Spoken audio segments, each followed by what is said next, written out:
नमस्कार। आज हम स्वतंत्र भारत की विदेश नीति का विकास विषय पर चर्चा करेंगे। स्वतंत्रता प्राप्ति के बाद भारत की विदेश नीति स्वतंत्र दृष्टिकोण और कूटनिरपेक्षता की रही है। उसके उद्देश्य हैं विश्व शांति को बनाए रखना, युद्ध की संभावनाओं को टालना, विवादों का मध्यस्थता या पंच निर्णय द्वारा निपटारा करना, जाति भेद, रंग भेद और साम्राज्यवाद का विरोध करना तथा राष्ट्रीय हितों की रक्षा करना। भारत की विदेश नीति के संबंध में पंडित जवाहरलाल नेहरू ने सितंबर 1946 में कहा था कि भारत वैदेशिक संबंधों के क्षेत्र में एक स्वतंत्र नीति का अनुसरण करेगा और गुटों की खींचतान से दूर रहते हुए विश्व के समस्त पराधीन देशों के लिए आत्मनिर्णय का अधिकार प्रदान करने तथा जातीय भेदभाव की नीति का दृढ़तापूर्वक उन्मूलन करने का प्रयास करेगा। साथ में वह विश्व के अन्य स्वतंत्र प्रेमी और शांति प्रिय राष्ट्रों के साथ मिलकर अंतर्राष्ट्रीय सहयोग और सद्भावना के लिए निरंतर प्रयत्नशील रहेगा। भारत की विदेश नीति का निरंतर विकास हुआ है।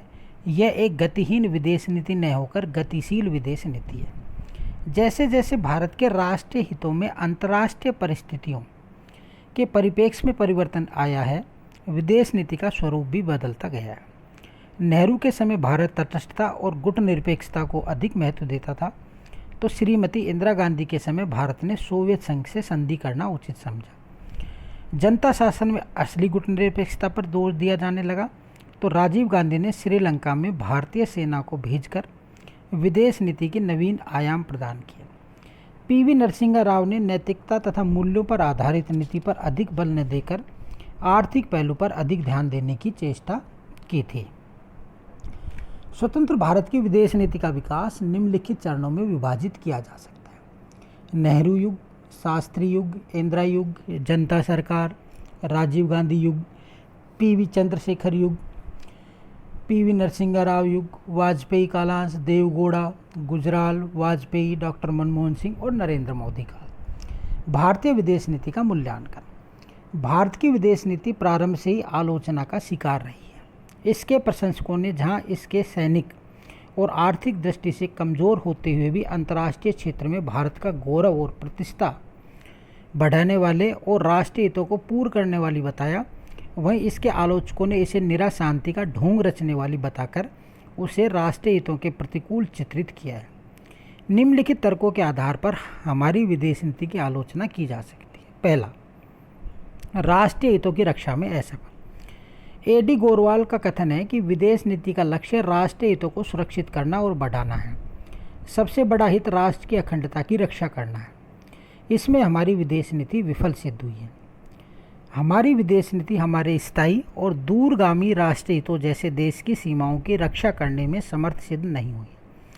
आज भी चीन और पाकिस्तान ने हमारे सैकड़ों वर्ग मील में के प्रदेश दबा रखे हैं और हमारी विदेश नीति उन्हें मुक्त नहीं करा सकी है। और वर्तमान में भी भारत और चीन के मध्य पेंगपोंग क्षेत्र, अरुणाचल प्रदेश के क्षेत्रों के मध्य भयंकर तनाव विद्यमान है। दूसरा, गुट निरपेक्षता एक दिखावा है। कतिपय आलोचकों का कहना है कि भारत की गुट निरपेक्षता कोरा ढोंग है। वस्तुतः हम कभी अमेरिका और पश्चिमी देशों की तरफ अधिक झुके हैं, तो कभी साम्यवादी देशों की तरफ। स्वाधीनता के तुरंत बाद हमारा झुकाव पश्चिमी गुट की तरफ था, तो इंदिरा युग में हम सोवियत संघ की तरफ अधिक झुके। डॉक्टर वेद प्रताप वैदिक के शब्दों में, या तो गुटों के आपसी झगड़ों में पंच बनने की कोशिश करना या दोनों से अलग रहते हुए केवल एक के समीप जाने का प्रयत्न करना, दूसरा बुरा न माने और यदि दूसरे के बुरा मानने का डर हो तो पहले से नाप तोल कर दूर हटना या बारी बारी से पास जाना या दूर हटना, यही गुट निरपेक्षता की शैली रही है। तीसरा, देतांत की विश्व राजनीति। आलोचकों का कथन है कि शीत युद्ध की विश्व राजनीति में गुट निरपेक्षता का महत्व हो सकता है, किंतु आज तो शीत युद्ध समाप्त हो चुका है। गुटों की राजनीति पिघल चुकी है और देतांत की विश्व राजनीति का चयन हुआ है। अब गुट ही नहीं रहे तो गुट निरपेक्षता का क्या महत्व हो सकता है। भारत सोवियत संधि। अगस्त 1971 की भारत सोवियत संधि भारत की विदेश नीति में महत्वपूर्ण मोड़ का सूचक है। आलोचकों का कहना है कि भारत की गुट निरपेक्षता नीति का इस संधि ने अंत कर दिया है। गुट निरपेक्षता की नीति का मतलब महाशक्तियों के फौजी संघर्ष तथा तनाव से अपने आप को दूर रखना होता है। लेकिन एक महाशक्ति के साथ संधि करके भारत अब अपने को इस संघर्ष तथा तनाव से दूर नहीं रख सकता है। नेक्स्ट है मित्र और शत्रु को परखने में असफल। ऐसा कहा जाता है कि भारतीय विदेश नीति अपने मित्र और शत्रु को परखने में भी असफल रही है। इजराइल ने प्रत्येक स्तर पर हमारा समर्थन किया, फिर भी पश्चिमी एशिया में हमारी नीति लंबे समय तक इजराइल विरोधी रही है। विदेशी आक्रमणों का शिकार। हमारी विदेश नीति विदेशी आक्रमणों का प्रतिकार करने में असमर्थ रही है। 1962 में चीन ने और 48, 65 और 71 में पाकिस्तान ने भारत पर आक्रमण करने का दुस्साहस किया। मई जून 1999 में पाकिस्तान ने भारत के कारगिल क्षेत्र में घुसपैठिए भेजकर बड़े पैमाने पर नियंत्रण रेखा का उल्लंघन किया।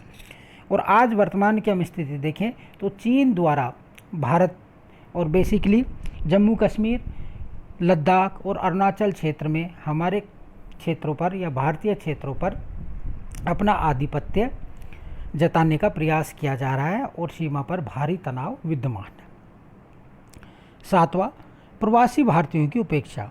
ऐसा कहते हैं कि आज दुनिया में 60 से 70 लाख से अधिक प्रवासी भारतीय होंगे। भारत का प्रत्येक प्रवासी एक राजदूत के बराबर सिद्ध हो सकता है तथा भारत के राष्ट्रीय हितों में आत्मनियुक्त सैनिक की तरह ही हो सकता है। लेकिन भारत सरकार उनके प्रति उदासीन रही है। भारत सरकार की निर्ममता के कारण ही म्यांमार, श्रीलंका, उगांडा और क्रीमिया के भारतीयों को नारकीय अभिनय से गुजरना पड़ा है। आज भी अनेक देशों में 100 वर्षों के प्रवास के बावजूद उन्हें संपत्ति खरीदने, मुक्त रूप से व्यापार करने का, राजनीति में भाग लेने का समान अधिकार प्राप्त नहीं है। जो भेदभाव भारतीयों के साथ फिजी, केनिया, उगांडा, ग्याना आदि देशों में किया गया या किया जाता है या किया जा रहा है, वह यदि चीनियों के साथ वियतनाम, मलेशिया, सिंगापुर में किया जाता तो साम्यवादी होते हुए भी चीनी सरकार दुनिया में हाय तौबा मचा देती। नेक्स्ट है सांस्कृतिक उदासीनता के शिकार अफ्रीका, लैटिन अमेरिका। गोरे देशों के प्रति हमारी संस्कृतिहीनता की भावना के कारण ही हमने अफ्रीका, लैटिन अमेरिका तथा आग्नेय दक्षिणी पूर्वी एशिया की भारी राजनीतिक उपेक्षा भी की। 1961 में पहली बार पंडित नेहरू मैक्सिको गए तथा 1968 में श्रीमती इंदिरा गांधी 9 लैटिन अमेरिकी देशों में उड़ान भरकर आई। इन दोनों यात्राओं के दौरान भी हमारी आंखों पर मुनरो का सिद्धांत का अमेरिका चश्मा चढ़ा रहा। न तो हमने क्यूबा के महत्व को रेखांकित किया और न ही इन दबे पिसे देशों की जनता पर हो रहे साम्राज्यवादी अत्याचारों का विरोध करके उनकी हठधर्मी जीतने की कोशिश की। हमें यह नहीं भूलना चाहिए कि जहां संयुक्त राष्ट्र संघ तथा अन्य विश्व संस्थाओं ने इन देशों के संख्या बल का महत्व है, ब्राज़ील और अर्जेंटीना वे देश हैं जो परमाणु स्वतंत्रता का युद्ध लड़ चुके हैं। भारत इन देशों में न केवल सांस्कृतिक स्वतंत्रता का प्रचंड अभियान चला सकता है अपितु अनेक देशों को अपनी ओर आकर्षित भी कर सकता है। नीति निर्माण की दोषपूर्ण प्रक्रिया। नीति निर्माण की प्रक्रिया भी दोषपूर्ण है। हमारे पास दुनिया की सूचना जमा करने का एकमात्र माध्यम अंग्रेजी है। यह कैसी विडंबना है कि यूरोप, अफ्रीका और ईरान में घटनाएं हमारे राजदूतों की नाक के नीचे घटती हैं और उनका विश्लेषण करने के लिए वे लंदन तथा न्यूयॉर्क के अखबारों पर निर्भर रहते हैं। इसका नतीजा यह होता है कि दुनिया के 3/4 देशों के बारे में भारत सरकार के पास जो सूचनाएं आती हैं वह इंग्लैंड और अमेरिका के चश्मे से छन कर आती हैं। इसीलिए हमें स्वतंत्र और निष्पक्ष राय बनाने में दिक्कत होती है। कभी कभी हम बुरी तरह से फिसल भी जाते हैं। 1968 में सूचना की कमी के कारण ही प्रधानमंत्री इंदिरा गांधी को लैटिन अमेरिका की यात्रा बीच में ही तोड़नी पड़ी। पेरू में क्रांति हो गई थी। मार्च 1978 में हमने दाऊद के लिए भारत में लाल गलीचे बिछाए और अप्रैल में ही उनका पत्ता साफ हो गया। अटल जी को चीन से उल्टे पांव लौटना पड़ा। उसने वियतनाम पर हमला बोल दिया था। ईरान हमारा पड़ोसी है, लेकिन 1 वर्ष के लंबे जन आंदोलन के बावजूद हमारे अधिकारी ये अनुमान नहीं लगा सके कि खुमैनी सत्तारूढ़ हो गया। हाल ही में व्यापक परमाणु परीक्षण संधि एवं सुरक्षा परिषद की अस्थायी सीट के लिए उम्मीदवारी जैसे मुद्दों पर हमें करारी हार का मुंह देखना पड़ा। हमारे नीतिकारों ने अपने प्रभाव व क्षमताओं का अंतर्राष्ट्रीय राजनीति के बदलते संदर्भों एवं शर्तों का उचित मूल्यांकन किए बगैर अड़ियल दृष्टिकोण अपनाया, जिससे हमारी छवि एवं साख पर प्रतिकूल प्रभाव पड़ा। अंतर्राष्ट्रीय आणविक ऊर्जा एजेंसी की बैठक सितंबर 2005 में ईरान के विरुद्ध मतदान का भारत ने अमेरिकी दबाव के आगे घुटने टेक दिए ईरान भारत के संदर्भ में पैदा हुई खटास आर्थिक क्षेत्र में भारत पर प्रतिकूल प्रभाव डाल सकती है। उपयुक्त आलोचनाओं के बावजूद भी भारत की विदेश नीति की निम्नलिखित उपलब्धियां हैं जिन्हें नकारा नहीं जा सकता। दोनों ही शक्तिशाली गुटों ने भारतीय विदेश नीति की प्रशंसा की है। भारत दोनों ही गुटों से सहायता प्राप्त करने में सफल रहा है। भारत की निर्गुट नीति विश्व शांति के हित में है। संयुक्त राष्ट्र सुरक्षा परिषद की स्थायी सदस्यता के लिए भारत ने अपना दावा पेश किया है। चीन, फ्रांस, ब्रिटेन और रूस का समर्थन भारत को मिलने की संभावना है।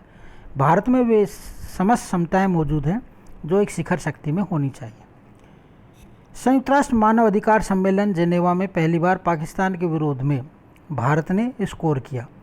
ईरान व चीन देशों ने भारत का साथ दिया और पाकिस्तान को अपना प्रस्ताव वापस लेना पड़ा।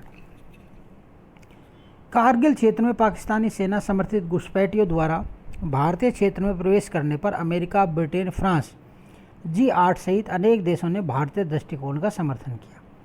कारगिल के संघर्ष में अमेरिका ने भारत का प्रखर व मुखर समर्थन किया। पाकिस्तान इससे अलग थलग पड़ गया। अग्नि 5 के सफल परीक्षण से भारत की सुरक्षा का एक नया संबल मिल गया है। अग्नि 5 के सेना में शामिल होने पर भारत 5,000 किलोमीटर दूर तक मार करने में सक्षम हो गया है। इस परीक्षण के साथ भारत का अंतर महाद्वीपीय ballistic missile, intercontinental ballistic missile बनने वाला विश्व का छठा देश हो गया। निष्कर्ष: डॉक्टर वेद प्रताप वैदिक ने अपनी पुस्तक भारतीय विदेश नीति नए दिशा संकेत में भारत के लिए एक सांस्कृतिक विदेश नीति अपनाने की सिफारिश की है। अनेक ऐसे देश हैं जब वर्षों पहले भारतीय संस्कृति का प्रचार प्रसार हुआ। दक्षिणी पूर्वी एशिया के देशों में भारतीय संस्कृति दूतावास की स्थापना की जानी चाहिए। भारत के आणविक परीक्षण ने अणुशक्ति पर पाश्चात्य देशों और चीन के एकाधिकार को तोड़ दिया है। अमेरिका समर्थन पाने के लिए भारत ने अपनी स्वतंत्र विदेश नीति के साथ समझौता नहीं किया। आसियान के साथ भारत के संबंध हमारी विदेश नीति और पूर्वोन्मुखी नीति की एक प्रमुख विशेषता है।